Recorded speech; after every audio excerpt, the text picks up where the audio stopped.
காதல் பண்ணுறதுக்கு இடம் இல்லாமல் சந்து பூந்தெல்லாம் காதல் பண்ணிக்கிட்டு இருக்கிறாங்க. பொது இடங்களில், மறைவான இடங்களில், கொஞ்சம் இருட்டாக இருக்கிற இடத்துல வாகனங்களை நிறுத்தி வச்ச இடத்துல இங்கெல்லாம் வந்து காதல் வேற செய்கிறாங்க. வசதியானவங்களுக்கு எங்கெங்கேயோ இடம் கிடைக்குது. ஆனால் வசதி இல்லாதவங்களுக்கு இந்த மாதிரி தெருவோர காதல் நிறைய இருக்குது.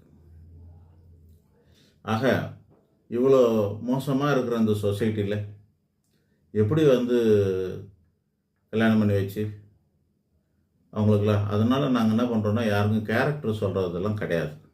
ஜாதகம் பொருத்தம், வாழ்வாங்களா வாழ மாட்டாங்களா, ஏன்னா ரிசல்ட் அதானே.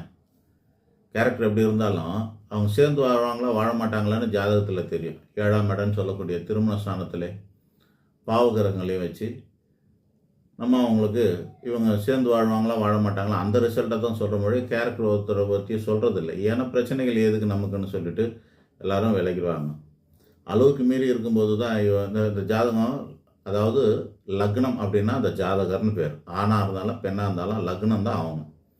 அதுக்கு 7ஆம் இடம் பெண்கள், அதாவது வரப்புற வாழ்க்கை துணை. ஆணாக இருந்தாலும் பெண்ணாக இருந்தாலும் அவங்களுக்கு வரப்புற வாழ்க்கை துணைக்கு 7ஆம் இடம்னு பேர். லக்னம் லக்னாதிபதி.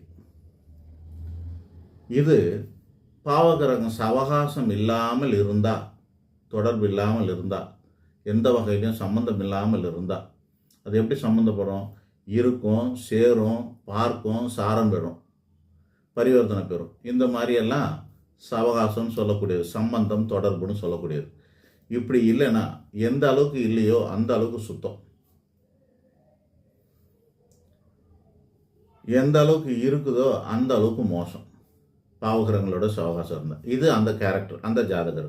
அப்போ வரப்போகிற வாழ்க்கை துணைக்கு 7ஆம் இடம், 7ஆம் அதிபதி, பாவகிரக சவகாசங்கள் இதே மாதிரியான வகையில் இருக்கக்கூடாது. 7ல் பாவகிரகங்கள், அதோட பாவகிரகம் சேரக்கூடாது, அதோட